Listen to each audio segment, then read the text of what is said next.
lawful wedded husband. To be my...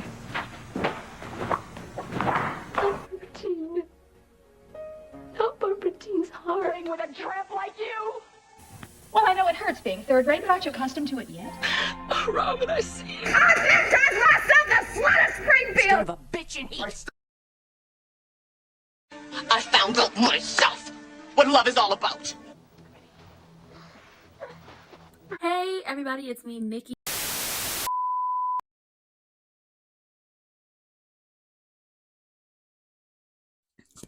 Hey everybody, welcome to Ranting with Ricardo. We're here to talk about them soaps. But before we get into all of that and talking about them soaps, please remember to be well informed and check the description box down below. It's some great stuff down there for y'all.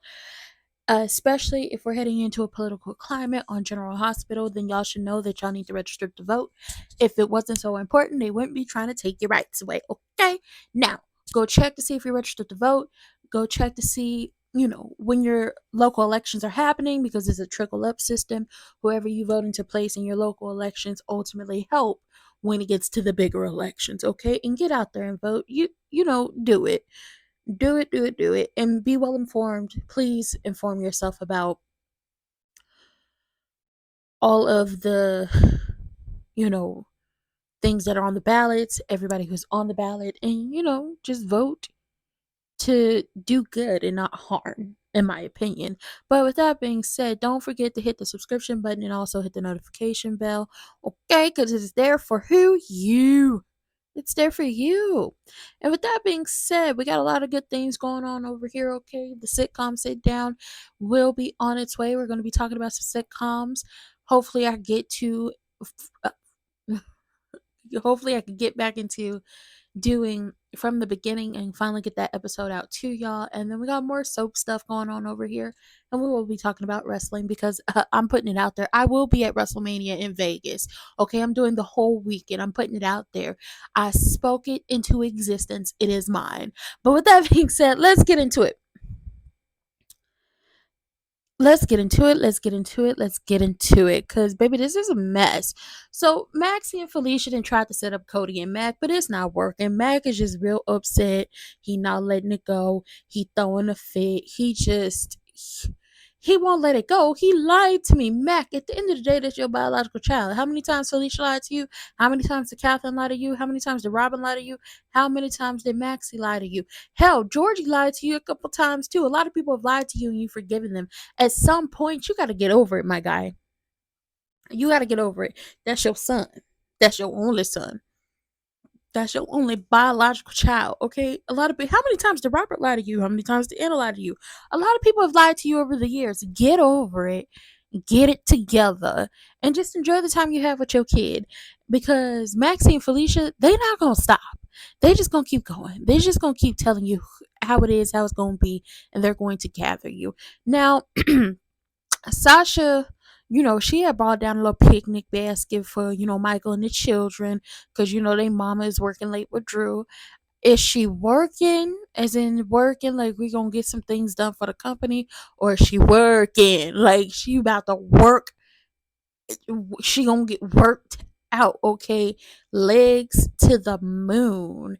Is it that type of work? I don't know. Let me stop talking about that lady like that, okay? They like to give you defamation. Anyway, Sasha is like hella awkward with it, and she like, I don't know if I should tell him. I don't know. So eventually she talks to Cody about it, and Cody's like, listen, maybe it was like a one-time thing, fireworks, drinking, big hoopla. Don't say anything unless you plan on blackmailing them. And she get a little upset about that, and he's like, listen, I don't really read the room like that. And, they have a little back and forth. And she's like, don't go around blackmailing them people. And he looks at her with the eyes like, what's it worth to you? And I was like, you know what? Maybe finally y'all will get it on and stop with the sexual tension, because it's too much. It's too much. It's too much. Okay? It's too much. Laura down there with Kevin, they talking about Heather, and she let him know after he done talked about some articles that, people have been helped after their diagnosis, and she like, Heather said to leave it alone. I'm going to leave it alone. But this should show you that she's gotten better because she don't want to get out. Lord, leave it the hell alone before you get ousted as mayor. Okay, quit playing with me. Quit playing with me. Anyway, Trina shows up. She brought Ace back his little plushy stuffed animal, whatever the hell you want to call it. She brought it back. It was in her car from last time she watched him. And her and Laura get to talking about it. And at the end of the day, Laura did come clean and tell her that, hey, Heather don't want to get out of jail. And, it's got to be that. So Portia, because, Trina done went back home. I know I'm skipping over a few things, but we trying to hit the focal points because I've been gone for a while. Trina made Portia and Curtis dinner. So Portia and Curtis are talking, and she's talking about how she wants to oust uh Laura as mayor. And it's just like Curtis is trying to talk her out of it. At the end of the day, don't nobody want Portia as mayor. Portia, get on my nerves. You're only doing this because you want to keep Heather in jail. And let me explain something to you. You as the mayor don't have that power to keep her in jail. Now you do know who has that power? The governor. Why don't you run for the governor's seat and quit playing with me? Like, she's so afraid, but then she's also so angry at the whole situation. And truly, I get it. Like, I truly get it. And Portia just keeps speaking the worst, and like she's like, the worst is yet to come. The worst is yet to come. And it's just like, so you're speaking this into existence? No, baby, I rebuke that. I don't claim that. Let it go. Let God be great and move on with your life. Girl, can Portia just go have an affair down to the hospital or something? Make her a little more interesting or something? I don't know. She's getting on my nerves. She getting on my nerves. So Curtis eventually tells her that, hey, Heather already told me that she don't want her case to be reopened. She says she right where she belong. And Portia get a little attitude. And it's just like, listen, I'm okay. Like, she said she want to stay in there. Let it go. But she ain't gonna let it go. So it's Anna and Jason, and they trying to figure out how they gonna get this satellite phone. And she's insisting that she's gonna get it done. Jason knows she ain't gonna get it done because she too wrapped up in him.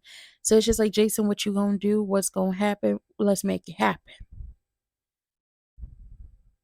Jason gives Anna the key to his room before, she leaves. So what needs to be dropped off can be dropped off. So Elizabeth pops by, and she tells Jason, hey, Jake's been accepted into this program in Barcelona for drawing and painting. Now, she hadn't expected him to be accepted into the program, but she recognizes his talent.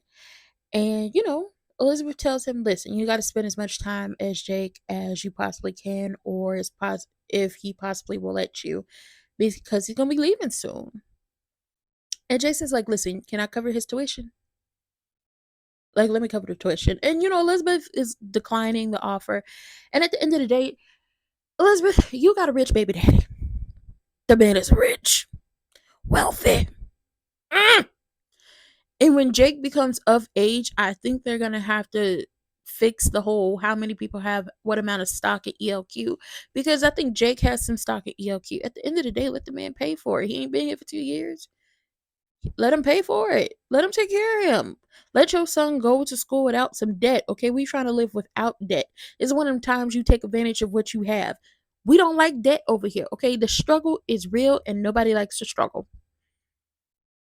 And Jason's like, listen, I hope he just accepts, my offer to help him. And, Elizabeth thanks him. Now, Elizabeth is like, listen, she about to be an empty nester. All she got is Aiden. So now Elizabeth about to be hitting them streets, okay? Because Lucky coming back, baby, this about to get real messy over here. And, Jason gives her props for the great job she did raising the children. Now, down to Valentine's, he there. Anna there. He talk about you thinking about moving away from with me. She looking for that satellite phone. He come back asking, did you find what you looking for? Girl, she had the corkscrew, but now he want to know if she'll move away. And it's just like, y'all are a mess. I can't stand y'all. Can't stand ya. Can't. Now, Michael and Drew, because we get into Monday's episode, Michael and Drew, they're talking down to, the Aurora offices, and like Drew's running for Congress, Michael's going to become the CEO. And I know you're not comfortable with Nina, so if you want me to fire her, I will. And, Michael's like, no, I'm good. You help Willow and Nina break the ice. They seem to be having a good relationship, so I'm not even going to cause no issues with that. And Drew's like, Willow is helpful and forgiving, and she really tries to see the best in people. It's just like, yeah, she saw the best in you and was tonguing you down in whatever room that is. Monica got a lot of rooms in her house. Somebody tell me what the names of these rooms are, so when I go visit, I know what to do and what not to do. Okay? And Michael's like, listen, Willow looks up to you and all these things, and it's just like, you just don't know. He was tonguing down your wife.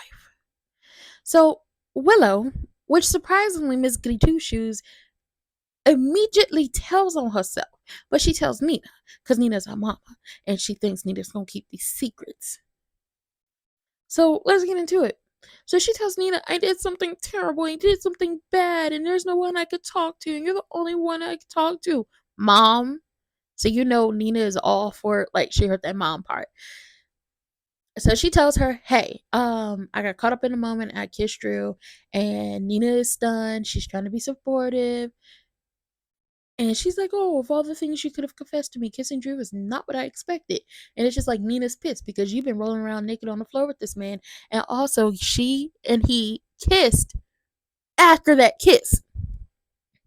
So Nina's listening. And Willow is just going on and on how she got closer to Drew, how they've grown together, how he's such good people. And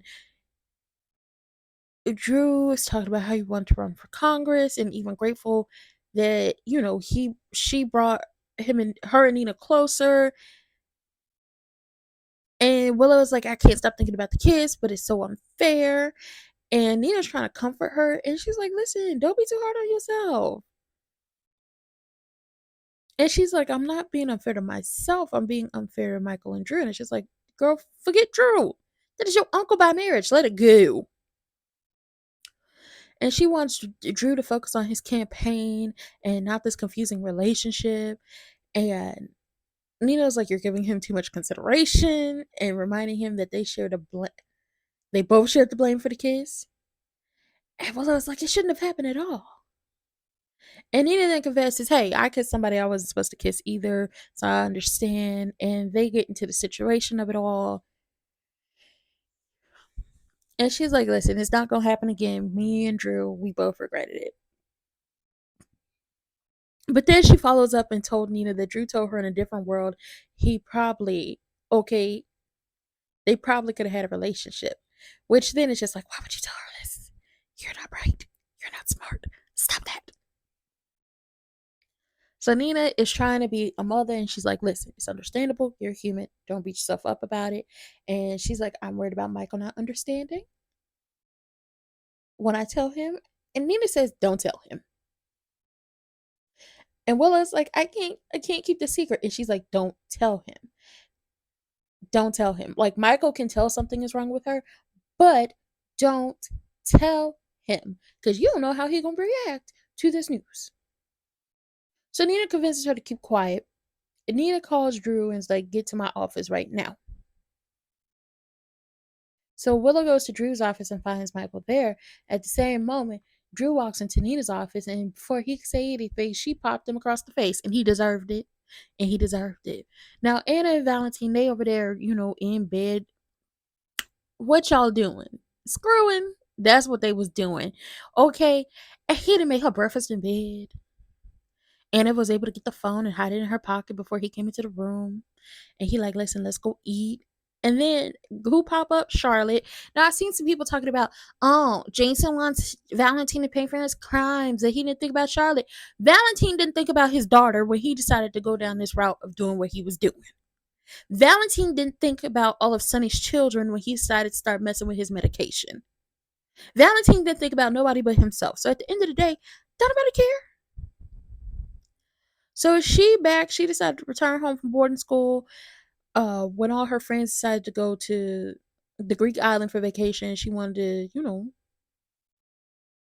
be home. I've seen enough of Greece. I don't need to go there. But baby, it's awkward because Anna is there, and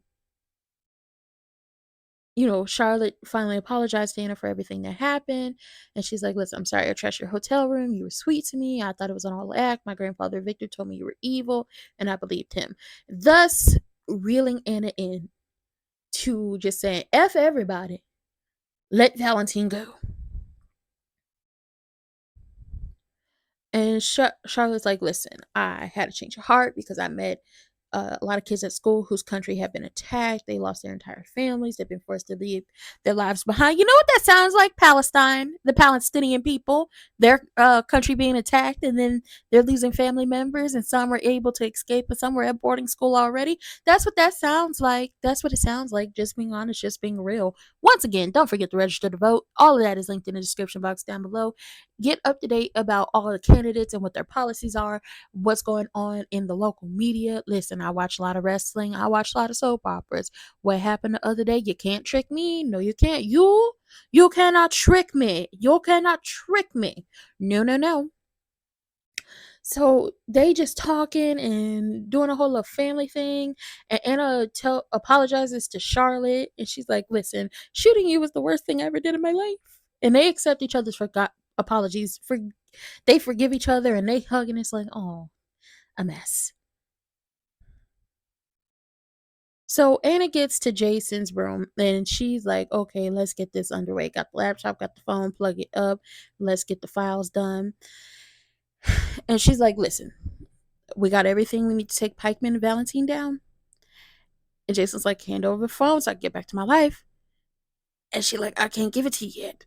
And it's just like, girl, what? So down to Pittenville, Carly done popped up on Brandon. I want them to be a couple so bad. I don't know why. I just want them to be a couple so bad. The industry, the chemistry and the energy. I said chemistry. Okay, the new word, energy and chemistry mixed together. Imagery, not imagery, imagery. Okay, is giving all of that. It's giving good vibes. Okay, and all he was gonna do with them zip ties was, tie her up a little bit. Like that's a non-negotiable kink for him. That's all that was. Okay. And he's like, you never come to see me just to chat. Something wrong. You gotta do with the F to be in the I. And Carly's trying to make small talk at first. But, he over here wondering if she a government spy. She's like, oh, I'm too selfish for that. And I was like, listen, self-awareness, my girl. Self-awareness. This is why, listen, y'all will never make me hate Carly. Carly be getting on my nerves, but I'm not at the point of like I hate the character. That's not my jeu. She'll get on my nerves, she'll work my nerves, and yes, she's a hypocrite. But baby, when she got some self-awareness, her self-awareness comes through. But I'm too selfish for that. I don't want to say the world, okay? Just want to save myself and the people I love. And that's what happens when you go out and vote. You just want to save yourself and the people you love. And honestly, you saving yourself and the people you love in the way that you vote in these elections ultimately helps save the world. Just saying. So Carly tells Brennan, my lawyer says I got a 30% chance of acquittal if the FBI took me to trial. And Brennan says, I don't like them odds. I don't like them odds. So he's like, listen, let me give you some advice on how to approve this. Government lawyers will show no mercy. So either you go on the offensive by going public and undercutting the agent who brokered the deal with Jason, or make sure Jason remained valuable to the FBI. She could somehow destroy both the evidence and the case. But she was like, I thought about that, but the recording is on a protected server, so I can't really do that. So Jason stops down to Elizabeth. Okay, they have a little family activity. He got a little envelope, and he about to slide it under the door. And he like, listen, I didn't want to interrupt because she opened the door, okay? So, I just thought I'd lead a check for his tuition and his expenses and get on about my way because, I don't want to cause no problems. But Elizabeth invited him in. And, talk to your son and see if he'll accept the offer. So Jake and Jason come face to face. Alyssa, you know what? Deja vu. This is how I know they stealing my stuff. I had this exact dream of how this played out 2 years ago. And I'm not playing with y'all. Not playing with y'all. I knew this was some deja vu. Jason said, listen, I heard you got into, the art school in Spain. Jake real humble about it. He real humble. And he's like, listen, I want to pay for school. And Jake's like, that's generous of you, but it's not necessary. And it's just like, listen, I'm not trying to buy your forgiveness. That's not what it is. I want you to be able to choose to be the happiest without having to worry about how you're going to pay for it. If I had been a different kind of father, or any kind of father, paying for your school wouldn't be a question. So it's just like, I know I'm not shit. I know I'm not. Okay? But let me do this for you. Let me do this for you. The least I could do is do this what for you. And you know what? A lot of y'all fathers out there be like Jason. If you're not even gonna be in your child's life, at some point in time, come through. It's not gonna fix everything, but come through. And I'm not saying this is a fix to it. I'm not saying you abandon your children. But if you're a father like Jason and you got kids and you have chosen to live a certain type of life and you're not gonna be there for them, at least be like Jason and be like, listen, if I would have been a different kind of father and a different kind of man, you wouldn't have to question me paying for school. But let me go ahead and do this for you so you could be the happiest you ever be. And it's just like, you know what? You know what? I love that. I love that. And Jake is like, listen, I understand you tried to do the best you could under unusual circumstances. So he accepts the money. And they end up hugging it out. And I'm like, I'm loving it. I'm loving it. Okay. So we get on down to Tuesday's episode. Okay. Now Gio's at the Metro Court pool. Dex is at the Metro Court pool in his love cop uniform, okay, looking like a stripper. Okay, Jocelyn is on lifeguard duty, and everybody's talking, having a good time. Jocelyn is asking Gio to watch the pool so she can go tongue down Dex in his hot, sexy, stripper cop uniform. And Lois comes and she looking for Gio and she's telling him about the opportunity she found for him to play on a Broadway soundtrack. And he like, listen, I got a scholarship and it's contingent on playing the summer concert series. And she's like, listen, let me talk to the PCU music department on your behalf. And she pitching it to him and she told him, like, listen, it's a professional opportunity like that. It would set him on the road to stardom and no one deserved it more than him. So she's trying to talk him into this. And I'm like, this is a perfect time to bring back L&B Records. And it doesn't have to be Lois and Brenda. It could be Lois and Brooklyn. L&B, hello, it could work. Joss and Dex, we're just gonna call them Jax. Jax is over there kissing and everything. So Gio, like, they eventually get back to work. So Gio, he restocking towels. He's trying to get everything together, and he's surprised to see that Lois is waiting for them. And he's like, "Listen, I'm declining, politely so." And he's like, "Listen, I love PCU and the musicians he's played for there, and I love living with the Quartermains, even Tracy. And the worst thing Gio could say about Tracy is she's a little standoffish." And Lois had to inform Gio, listen, Tracy has no say in who gets to live in the house. And my favorite line ever, it's Monica's house. Alan gave it to her. And she like, listen, if Tracy starts to bully you, if, not even if, when, be polite, but don't let her push you around. So Jagger pops up, fake Jagger, I don't know this man, pops up at Ava's hotel room. Because I forgot to tell you, him and Ava is working together. They plotting, they planning, they scheming. He didn't tell her she don't have to worry about Sonny because he gonna be in jail real soon or whatever. So he popping up at her hotel room. And he's trying to help. She thanks him for helping her figure out a way to get Avery away from Sonny. And she's like, the best way to do that and the best way to get Avery for yourself is to build a case against Sonny. And he wants to discuss the insights to the Corinthos organization. And he turned on a recording device and set it on the table. She turns it off and told him, you moving too fast for me. So she poured herself a glass of wine and he wants to record it. So he picked up the recorder. And she gonna say, oh, I'm afraid of Sonny. And she's like, no, there no recording. It can find its way back to him. He's erratic and he's dangerous. And he pushed everyone away in the family except for Christina. And it's just like, but you helped him push everyone away. You were right there in his ear saying, Don't trust them. They don't love you. You're also the one who went down there and told that man to drop that half a dosage to zero because you want him to lose his mind. Ava done lost her goddamn mind and she about to slide her ass right back up into, well, not right back. She ain't never been in prison. She about to slide her ass into prison. And you know what? I don't care at this point because Ava is moving foul. So they talk about we can help each other. It's for a mutual benefit. I'll give you my word. I give you my word. You won't be revealed as the source. And he starts to ask her about the dealings between Sonny and the Jerome family. And she's like, listen, Julian kept me out of things. And he's finding it hard to believe. And it's just like, especially how close y'all been. And he's like, okay, well, why did you go to the meeting with Sonny at Selena Wu's place on the night of the sniper attack? And she denied having wanted to attend the meeting, basically saying Sonny gave her no choice and he kidnapped her and did all of that. And Sonny wanted to use her as a human shield to intimidate Selena. And that she had been protective for Sonny that night because they had been getting along. So she's sitting up here lying and, doing this whole story. And um, they're just like a mess. So he asked her about Sonny and Ava's not Sonny and Ava, Sonny and Anna's connection. And she's like, well, maybe they bonded over Robin. Is probably why Sonny is never going to jail. It's just like he's never going to jail because Diane's a great ass lawyer.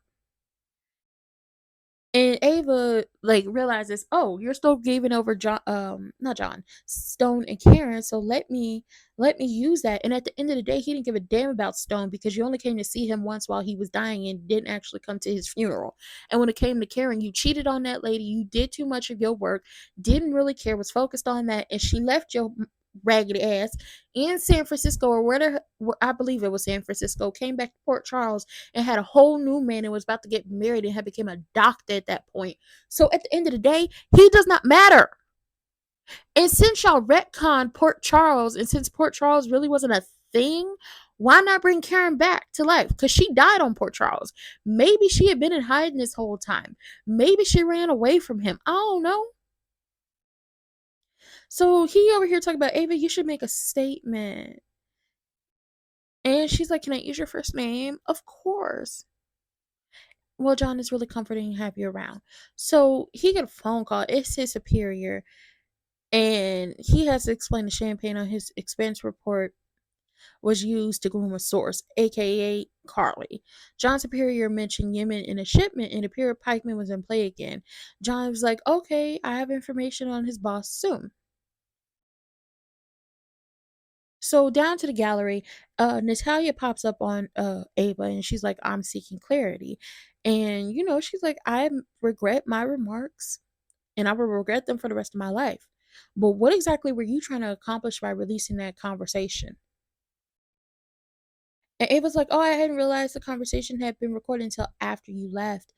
And then she replayed the conversation and she decided the world needed to know that, you know, what your daughter had been forced to endure because of you. And she's like, she calls Natalia an awful person. And she's like, listen, I thought that, hey, Sonny would be angry. It would want nothing to do with you. And she's like, you're right. Sonny's upset about the recording, but not with me. So Willow goes to see Sonny, and he's surprised to find out that her and Nina is cool. And she was like, I had to let the anger go, and we're taking it real slowly. And he's like, listen, I just want her to be happy. And with, you and the children in her life, she will be. So she's here to discuss, like, Michael and Sonny not being close no more. And, Willow is like, listen, he lied to protect somebody he loved. And she pointed out that Michael was healing and healing with Nina. So before they can really get deep into it, he gets a call from one of Diane's associates, which informed him that Diane was tied up in court.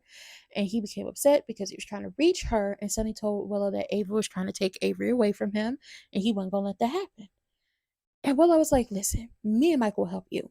And he's like, listen, I don't want Michael involved in the upcoming custody battle because he couldn't get past the fact that Michael hired Dykes to spy on him. Willow told Sonny, listen, he made a mistake and consider forgiving him. And he said, "You sweet and tenacious." And she's just like, "Listen, I just want her own advice. And I just take your own advice and just fix it." So we get back to the slapping. So Nina slapped the hell out of Drew real hard. Okay, slapped the taste out of his mouth. And it's like, "You kissed my daughter." And he's trying to explain it, got caught up in the moment. And Nina's like, "Listen, quit playing before I tell her you're sleeping with her mother." And Drew's like, "Listen, it was innocent. It was a product of the moment." He compared it to what happened between Nina and Sonny in Nixon Falls. So she gets even angrier about this. And she informed him that Willow is down, like she's drowning in guilt, and she wants to tell Michael about the kiss. And Nina says, Willow had the opportunity to put the kiss behind her. And he's like, "Listen, I'm not going to pursue her nor take advantage of her." And, she's glad to hear it. And I'm going to choose to believe you. And listen, you also gonna have the endorsement of the invader. And he explained that it's quid pro quo, that his main concern was Willow's peace of mind or whatever. I don't particularly care because we all know it's gonna happen again. hmm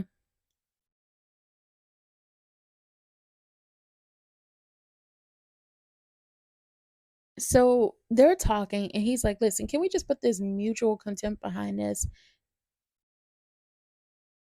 Like, I'm like, "Y'all gonna end up sleeping together again." So Madison,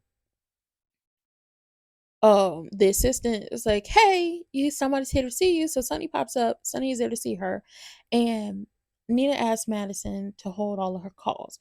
So Sunny comes in, congratulates Drew on his candidacy. Drew leaves, and not before asking Sunny for a vote. So Sunny's there to tell Nina that, "Hey, Ava's taking me to court. Oh no, I'm taking Ava to court."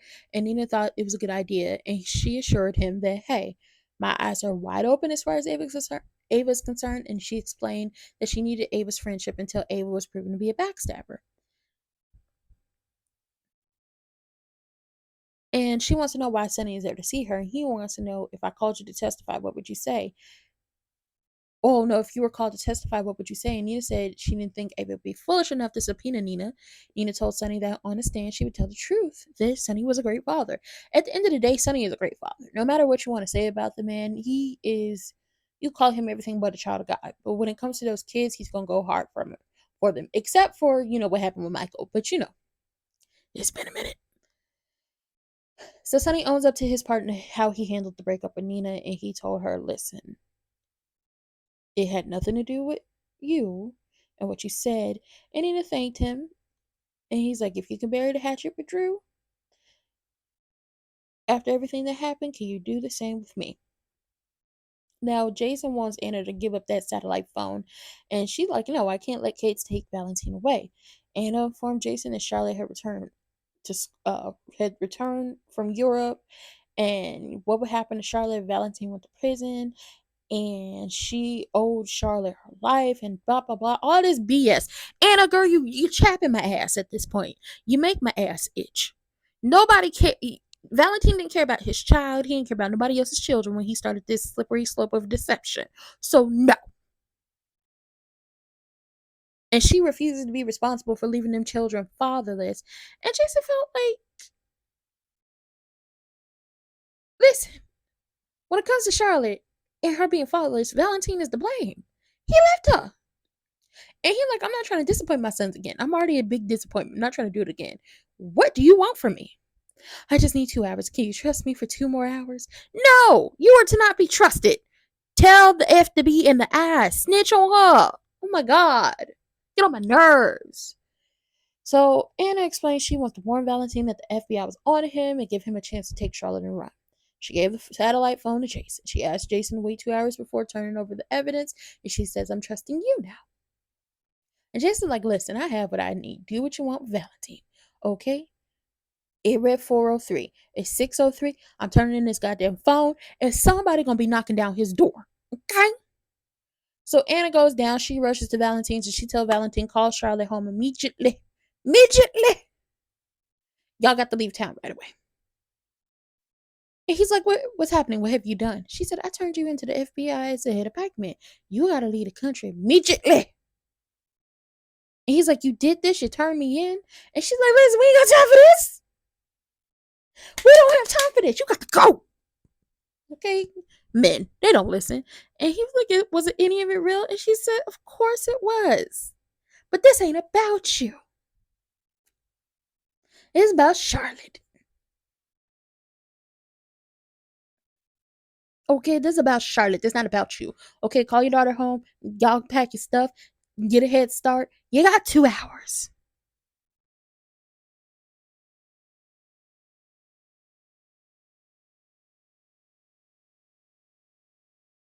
Now, listen. Valentine's like, listen, I have another plan. You come with me. Meantime, in between time, fake Jagger down there banging on people's doors like he ain't got no goddamn home training. But then again, he don't. So he like, everything or you lose your deal. Oh, sell this Carly. He out there shouting like a little belligerent idiot that he is. And Jason got the satellite phone, looking at the laptop. 4:03. Girl, you got to hurry up and get the people up out of here because I don't have 2 hours to be with this bullshit. Okay? I don't have 2 hours. And that was it for GH, okay, from Friday to Tuesday. Okay, don't forget to, check the description box down below for the links to a lot of great stuff that has to do with me, but also the links to vote.gov and vote.org. Go check to see if you're registered to vote. If you're not, make sure you're able to vote in your state and register to vote. Keep yourself updated about everything that's going on. Be up to date about all the policies of the people who are on the ballots. Vote in your small elections because there's a trickle up system. Vote in the small elections and the little elections. Anytime you get the vote, go and vote, okay? Because if it wasn't important, they wouldn't be trying to take your rights away. And with that being said, hit the subscription button and hit the notification bell so you can be updated about all the great things going on. And with that being said, I'm up out of here. I love everybody. Bye.